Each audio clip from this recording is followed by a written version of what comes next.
Yeah, at 7:52, it's time for us to check our wallets here. A little money talk, and Drew Blazsik is in studio with us now with Faith in Finance. Drew, good morning. How are you? Good morning, Ron and Dave. How you guys doing? Doing great. How are you, Drew?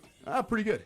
It's good to have you back. Look, this whole conversation that we've started with you really takes us down a road to a different understanding than we may have had before, and yet it's taught with clarity. I mean, we're talking about coming from a document produced by the Catholic Church regarding just economics. Yes.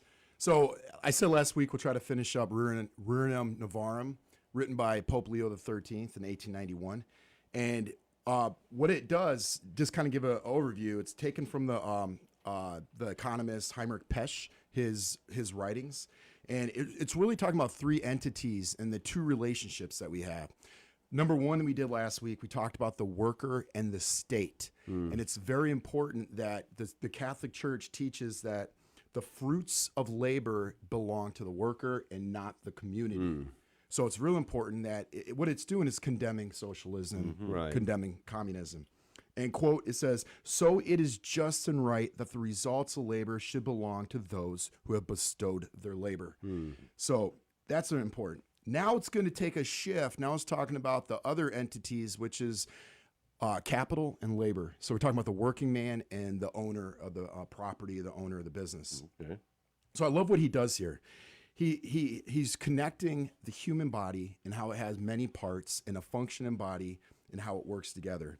So, quote, it says, "Just as the symmetry of the human frame is the result of the suitable arrangements of the different parts of the body, so in a state is it ordained by nature that the two classes should dwell in harmony and agreement so as to maintain the balance of the body poetic. Each needs the other. Capital cannot do without labor, nor labor without capital.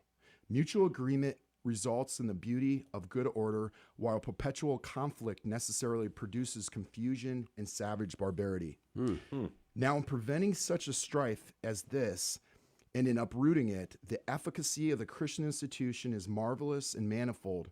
First of all, there is no intermediary more powerful than religion, whereof the church is the interpreter and the guardian in drawing the rich and the working class together by reminding each of his duties to the other, and especially the obligations of justice.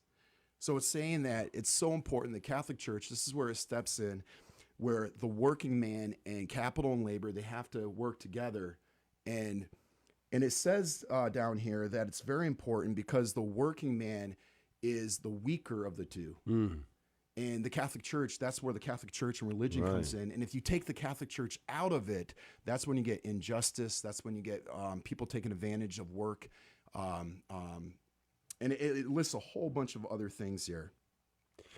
It's almost, in that explanation, you can almost call it theology of the body for economics. I mean, to use that example, which I think is a good one, and we use it in a lot of different settings, but to use it from an economic structure, I think makes a lot of sense. And then to close up here, and it's very beautiful how it describes it here. It says, again, justice demands that in dealing with the working man, religion and the good of his soul must be kept in mind. Hence, the employer is bound to see that the worker has time for his religious duties, that he be not exposed to corrupting influences and dangerous occasions, and that he not be led away to neglect his home and family or to squander his earnings. And that, real quickly, because we're coming to a close here, but when this was going on, there were a lot of holidays that had to be observed, and that even talked about that. It was like 100 or something. Right before this, you had holy days throughout the week. Yeah. And the working man back in the 1300s could take care of his family 13 weeks out of the year. Yeah, and observe all of those holy days. Gotta love it. Family and religion is so important. Yeah, I love it. Theology of the body regarding economics. Yeah, for There we finance, go. I like that. I think it's good. And you're right. I mean, I can see. I mean, this is such an insightful document that when you talk about that they're in a very vulnerable position when you're a worker. Yes. And the oppressor will always oppress. Yeah. I love conversations about economics and about investment and all that stuff. Though I have no money, so I'm like sitting outside the stadium, but I enjoy it. I enjoy the conversations anyway. Same here. Thank you, Drew Blazsik. Have a great day. Thank you. Thank you, Drew. We'll be right back here on Morning Offering.